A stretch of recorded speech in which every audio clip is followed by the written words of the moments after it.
Hi, this is Leo Gameng presenting about Spirit Airlines, about them being the best airline in the United States for Western New England University class Business 680.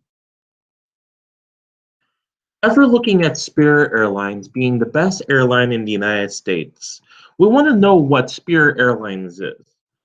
Spirit Airlines was originally founded in Detroit, Michigan as Clipper Trucker Company, and then grew to become what we know as Spirit Airlines today, based in Miramar, Florida.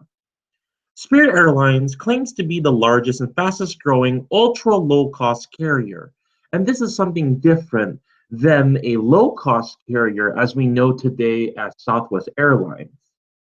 Spirit Airlines prides themselves on having the lowest total price. They are a very fast-growing airline. They have a cost structure similar to other models like Ryanair and Allegiant Airlines, which is very efficient. They have a young, fuel-efficient fleet, which comprises of Airbus A320 family of airplanes. And then they pride themselves on having a strong, experienced leadership. From here, we have to look at the entire industry, where we're finding that the United States airline industry is controlled by a limited amount of national carriers. Those carriers can be United, Delta, Southwest, American Airlines, JetBlue. And we've seen that there have been a lot of consolidation within the airline industry.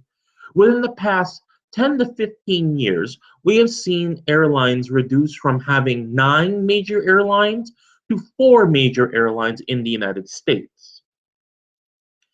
As we know, this industry is very heavily regulated, mainly on safety and also on profits and liability, as we've seen since the attacks of September 11, 2001, that airlines have been going in and out of bankruptcy or have been closing and having very high barriers of entry into the airline industry. We also see that the overall costs are very unstable. We can see this through various different fleets, being from older fleets of aircraft being in the 30 to 40 years of age range to very young fleets as young as 5, maybe even 2 or 3 years old.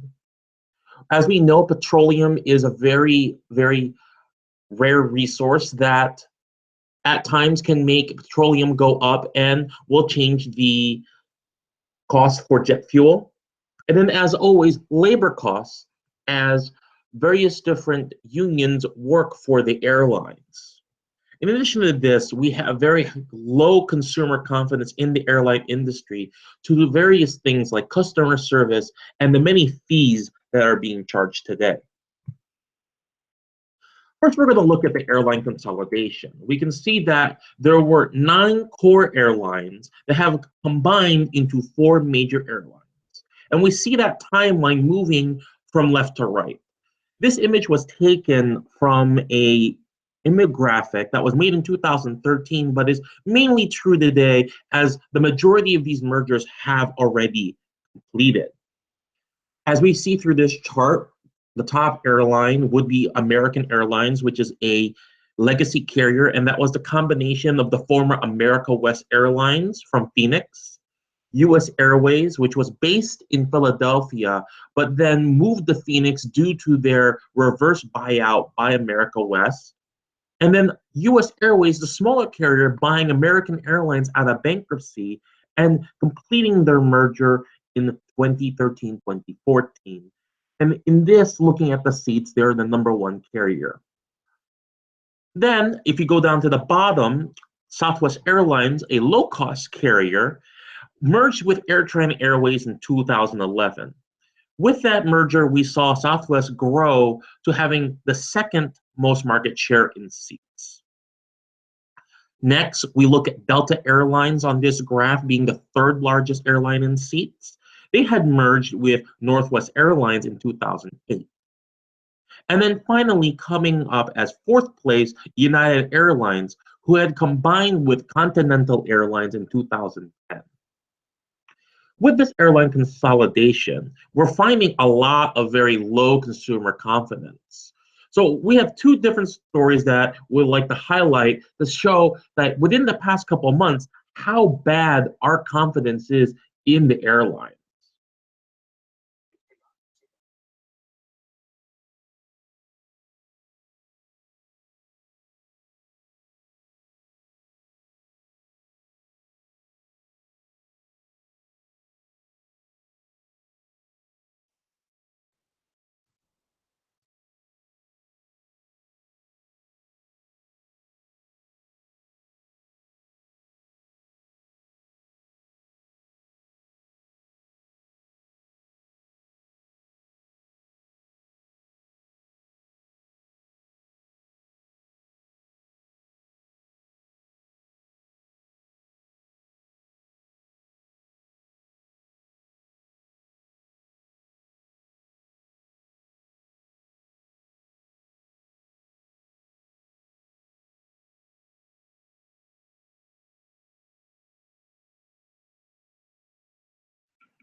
Now, after looking at this story, we think of United Airlines, and they were actually honored for being very good and marketable up till this point. And at this point, consumer confidence actually went down in United Airlines and actually had their stock plummet. We talk about the contract of carriage, we talk about the rights of passengers. This, among many other stories in recent times, have been hitting airlines. Spirit Airlines is not immune to this, as they were also hit with an issue themselves. Over the weekend,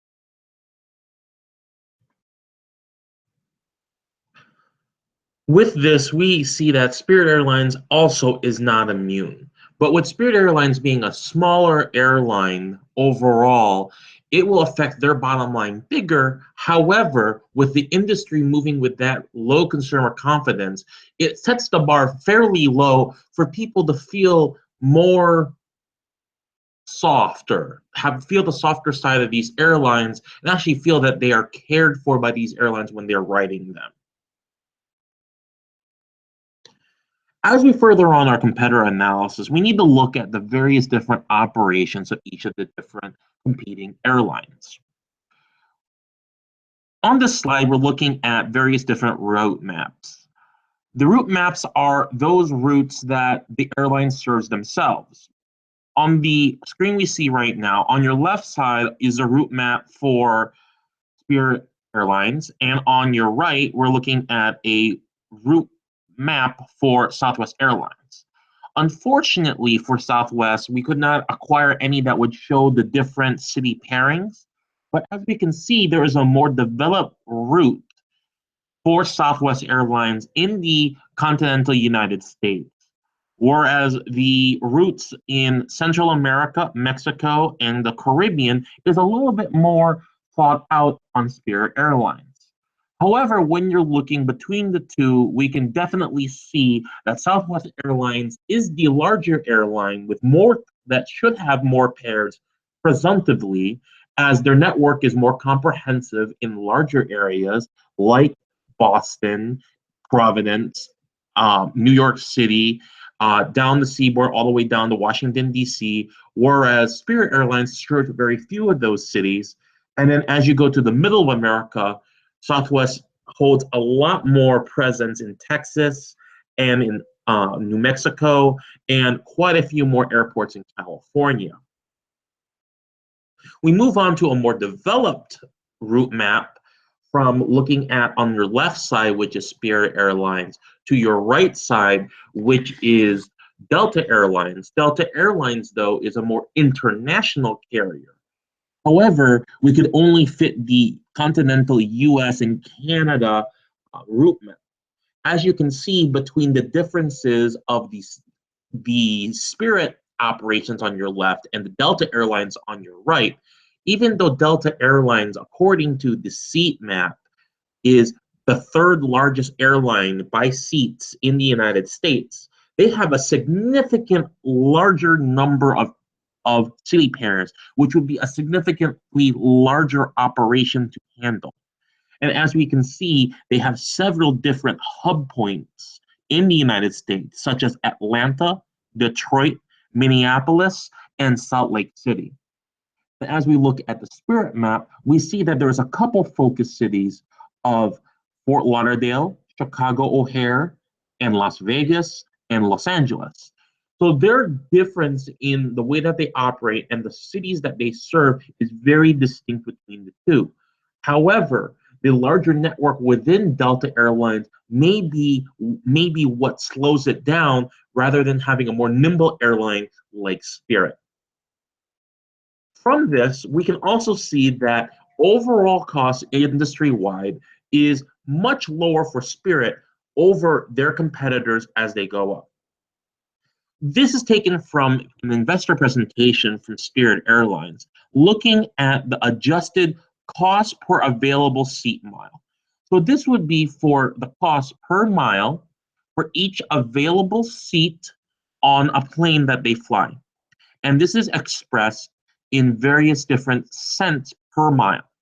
As we can see, Spirit Airlines is right below 8 cents per mile as an ultra low cost carrier. Notice that Spirit Airlines only has themselves as the only ultra low cost carrier on this chart. They compare themselves very much so due to their largesse to the major airlines such as United, Delta, American, JetBlue, and Southwest. With them being so low, below 8 cents, you can see the majority of their competitors are over 12 cents, being the larger airlines of United, Delta, and American, with two other airlines being in the 10 to 12 cents range. And as you can also see, Spirit Airlines has also looked at the different overlap between their network and the network of their competitors. And the network of their competitors is on average 40% overlap. But with their largest competitors, like Southwest and American Airlines, they go toe-to-toe fairly well on this cost per available seat mile. How is this possible? We have to look at the internal strengths and the analysis of Spirit Airlines. When you look at Spirit and through the picture that we're seeing on the right-hand side, they have one class of service. It's only economy. There's no distinctive services. So we don't have any of those fancy airline clubs. We don't have fancy gates with with phone chargers, plugs for charging, and good customer service with multiple customer service agents to check you in and then board your plane. We also see that there's a very good fleet utilization where there's a very high seat density and high aircraft utilization. We'll go into further depth about that seat density later. But if you think about high aircraft utilization, Spirit Airlines prides themselves on turning their planes around within 35 minutes. Basically, they choose gates at the end of most concourses of terminals closest to the runways so that they can pull in, use the jet bridge in more efficient airports, not use it at less efficient airports, board the exit the planes, clean the planes, board the planes within 35 minutes, and then get right back out to the runways as quick as possible, and then flying out. So their planes are typically used very heavily for almost 14 to 18 hours a day. In addition to this, we've talked about gates. They control their costs very well. In their more larger metropolitan areas like Chicago, New York, and Boston, they try to use their gates very efficiently where they're using more planes coming out in and out of that gate that compared to other airlines. For example, at Boston Logan Airport, at one gate, they typically per hour try to have 2 flights leave that gate every single hour that that gate is in operation. While as at other airlines at Boston Logan Airport, it's typically 1 flight per hour when that gate is open for them. In addition to this, they lease and share gates. They try to keep very short-term contracts when getting gates, so they're being locked into an airport and not being flexible with their scheduling, and then sharing their gates with smaller regional carriers and other airlines when needed so that they can efficiently use their space and monetize the space when it's not being used. And then at several different airports, they outsource their staff. They actually share staff between various different airlines in order to make sure that they're only using staff when they are needed at the airport at the times that they're flying in. Especially at the smaller airports like in Oklahoma and in smaller places in the Northeast, they try to share their staffs. So we're going to look at Spirit's different viewpoint on how they build their fare and what their strengths are to keep their prices low for you.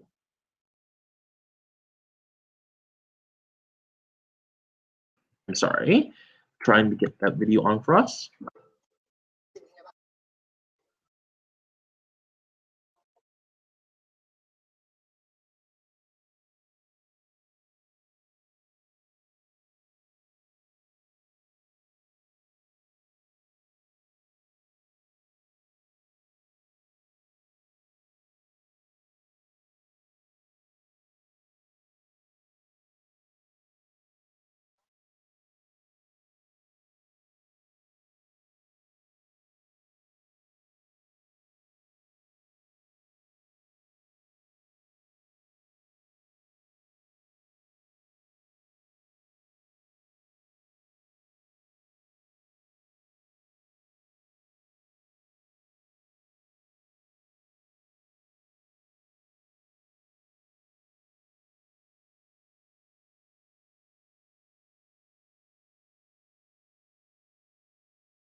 This is part of Spirit Airlines' creative advertising to help people understand that Spirit Airlines is a different airline than what you're used to.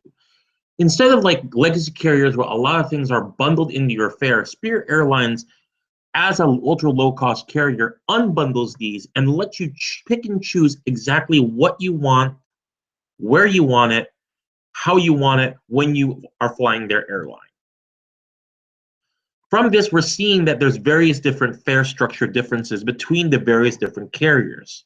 At the near top, we have our legacy carriers like United, Delta, and American Airlines. Those airlines have more higher base fares, but they have more comfort and you have more choices to the various different types of things that you would like. You could get first class, you could fly with baggage with the extra fee, sometimes without the extra fee. And then they're also serving you food and drinks while on domestic flights, and then alcoholic drinks when on international flights. Then you move towards the low-cost carriers like Virgin America, now part of the Alaska Air Group, Southwest Airlines, Sun Country Airlines, and JetBlue, where you're sacrificing some of the network. You're adding in a few more ancillary fees for that lower base fare, and then a little bit less of a comfort due to the various different socioeconomics of the passengers are on that plane, or even just the different types of services that they provide. And then finally, towards the bottom, where you have an ultra low cost carrier, Spirit, Allegiant Air, and Frontier. Each of them are ultra low cost carriers due to either a very densely populated plane, having more passengers rather than less, flying in and out of more inconvenient airports with lower landing fees and less congestion, or flying older planes that for that specific airline being more cost effective for them, and then using them in off hours for those lower landing fees and lower costs for staff. From there, we also look at what we were talking about seat density on their seat maps. And thanks to seatguru.com, we are looking at the two different seat maps for the same type of aircraft. On this, we're looking at the Airbus A319, which is the smallest of the Airbus A320 family. On Spirit Airlines, which is the map on the top, it has 135 economy seats, whereas out of these 135 economy seats, 10 are the big front seats. These big front seats are still part of the economy, but people pay extra to have a little bit of a wider seat, but no change in service. However, if you fly American Airlines, which is the largest carrier by market share by seats, if you look at the bottom seat map, we're talking of 112 economy seats and 12 first class seats. With American Airlines, we have that two class of services, where the service in first class is different than the service in economy. However, there are a lot more seats in that first class, which takes away from the economy. So the density is not as high, but has relatively the same cost as it is the same modern airplane. From this, we also think about the various different snacks and drinks we receive on the plane. For Spirit Airlines, as you can see, everything is monetized. Your food, your drink, your leg room. You're even looking at various different drinks, from water to Coke to various different foods like muffins, Pringles, Chex Mix. These are all monetized by Spirit Airlines and are charged when you are ordering them from the flight attendant's cart. In comparison, if you look at Southwest Airlines, as many other airlines, they do give you that free snack like pretzels or peanuts, give you a free drink similarly to probably a soda or coffee, and then they still do charge you for those beer, wine, and spirits. However, Southwest Airlines, like many of the other legacy carriers and low-cost carriers, the LCCs, they do have Wi-Fi and messaging available to you on the aircraft, which Spirit has deemed unnecessary so that they can achieve the most number of passengers possible on the plane. And the main reason for this is because of weight.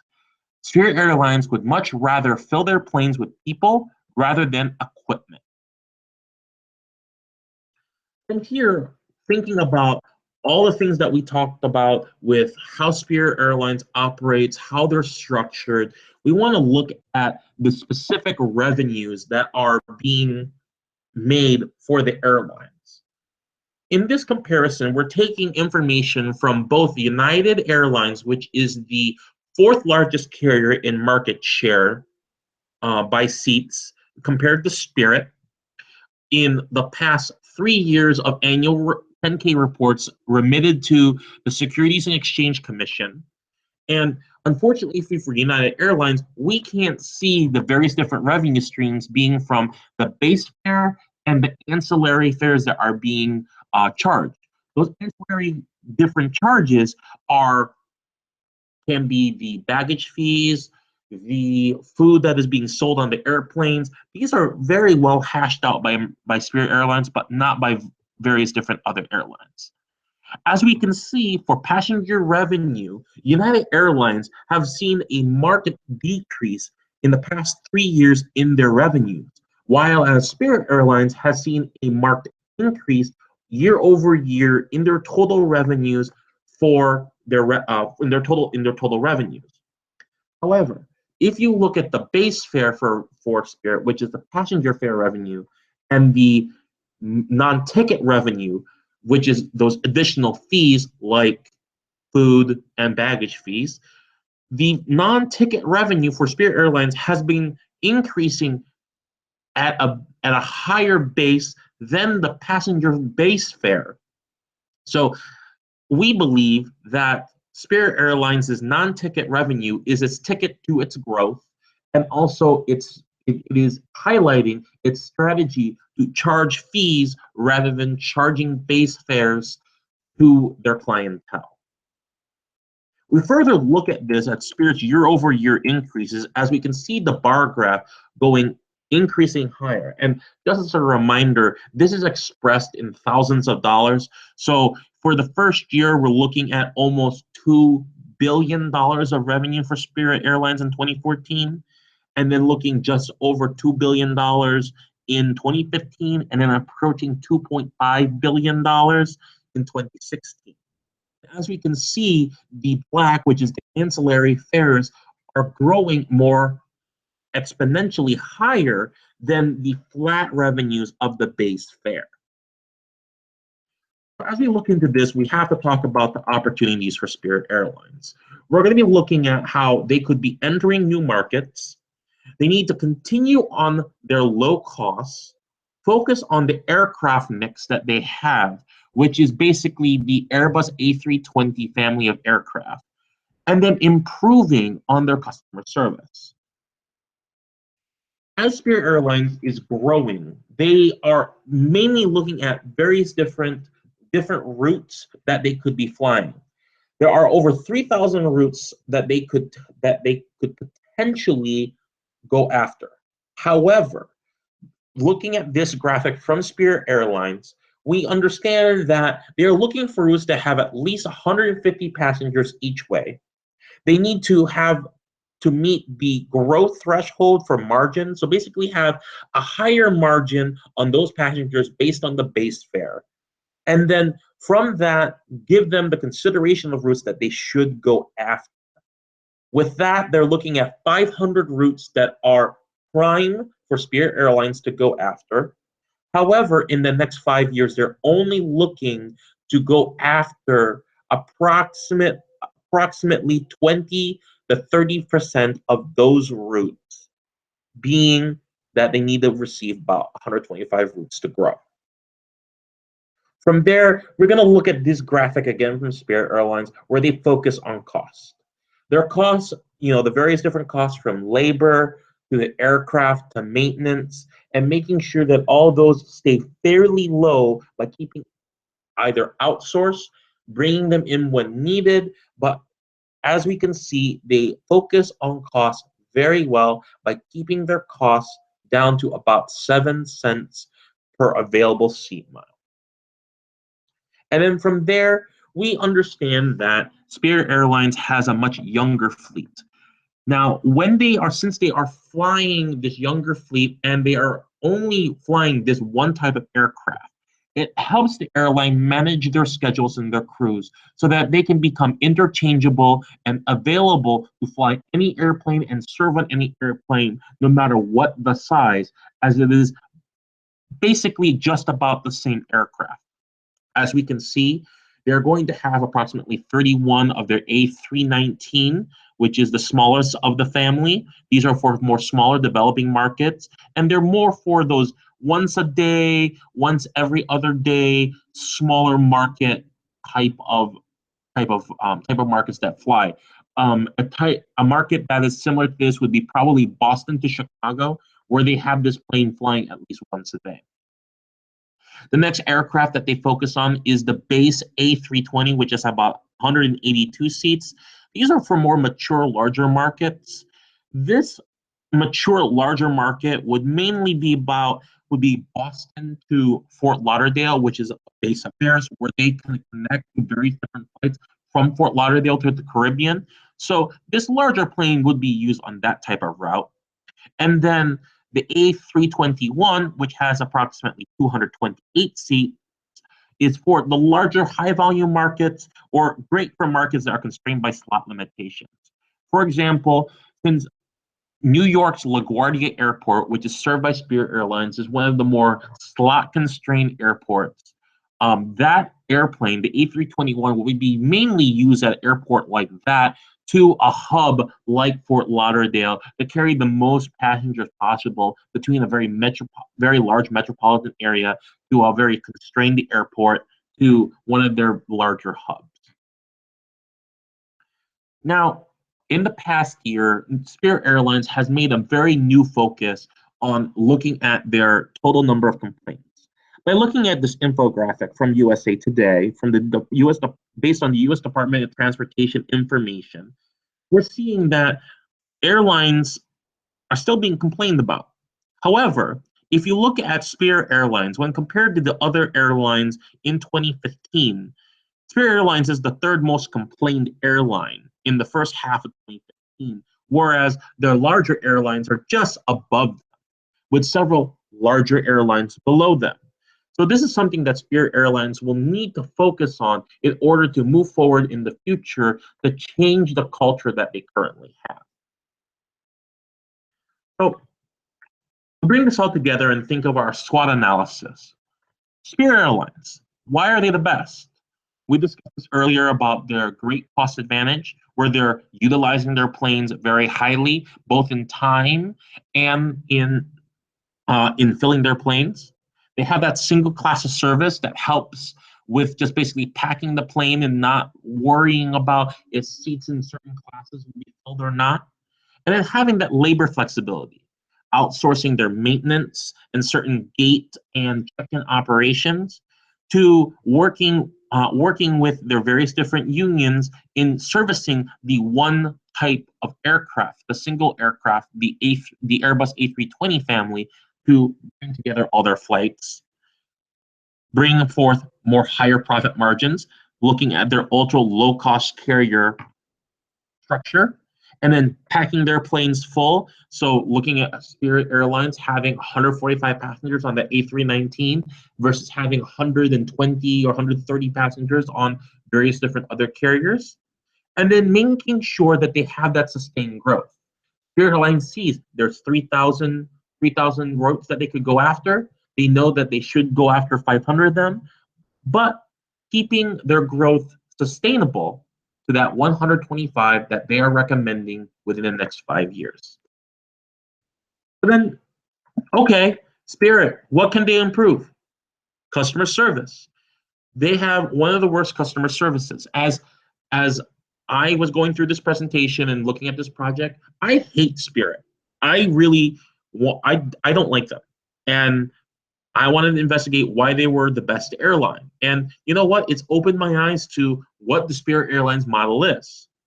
Now, they're improving with their newer airplanes, but that brings up a higher initial cost.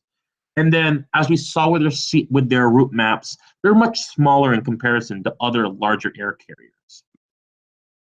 So we think about that, we move on. What are their opportunities? Where should they go? Continue to improve customer service. We can't emphasize that more than enough. Customer service is a very large thing in the airline industry, as it is a service industry that moves people from point A to point B. They have to continue to look at the growth for newer routes and different airports. And then from the past, as we're looking, maybe they should revisit their provocative past marketing. As we can see, I don't know if it's appropriate or not. On the right-hand side, we're talking about Anthony Weiner, the Weiner sale, with fares too hard to resist. A lot of studies have seen that this provocative advertising is what set them apart, both good and bad. But as various different people say, bad marketing is better than no marketing at all. Now, if we look at this, we look towards the Airlines for America Trade Association, and this is a consortium of a lobby group that helps various different airlines in Washington, D.C. And they're saying that this summer, between June 1st and August 31st of this year in 2017, there's going to be growth in the number of passengers, and that airlines are adding seats. Airlines is adding seats by adding new routes, and also by seeing that their aircraft fleet is going to be growing between 10 and 15 planes through 2021. In this next year, they're going to be acquiring 14 new planes, and then the next year grow from there. What are the threats? What can stop Spirit Airlines? New airline regulations. I don't think there's any anticipated new airline regulations from the Federal Aviation Administration. However, we can anticipate there may be increasing costs. Currently, with the pilots union of Spirit Airlines, they are out of contract, and they are should be anticipating increased costs with their pilots. And then, as always, with a commodity, fuel will always be going up and down. In addition to that, Spirit Airlines can anticipate direct price competition with competitors. This is happening through the various different fare structures that are happening with the different airlines. For example, United Airlines just released a new fare called Basic Economy. Basic Economy unbundled a lot of different services. However, they're basically giving you the Spirit Airlines fare. You have the seat and you have a carry-on. That's all you get. In Spirit, you get the seat, but you get your personal item. United, you get a little bit more. But they're trying to move towards that ultra low-cost carrier fare structure while maintaining their legacy carrier status and stature within the industry. So we should look at Spirit Airlines' strategy. And as we're talking about this, let's see this wonderful Spirit Airlines plane come down and land, and the various different graphics that we can see from Spirit Airlines. Spirit Airlines has a new CEO in Robert Fornato, where he is actually the former chief executive officer of AirTran Airways, which was bought out by Southwest. So Robert Fornato actually came to Spirit knowing that customer service is very key. He is focused on improving the customer service and lowering the complaints to the Department of Transportation. Through that, he wants to continue what Spirit has been good at: low costs, high margins, grow into the new routes and markets, and then keeping their single aircraft fleet young. They want to keep those aircraft, which they mainly lease, younger than 10 years. This is the reason why they are renewing their fleet very carefully, 15 aircraft a year, as they grow into their new markets and as they grow into newer routes. With all this together, Spirit Airlines should continue their strategy towards being the best airline in the United States. With any questions or answers, I welcome them, and hopefully that we will have a very great and enlightened discussion on the discussion boards. We have different printed sources, and then we have various different website sources that were used for this presentation. Thank you, and thank you for listening to this presentation, and you all have a great rest of your day and rest of your term.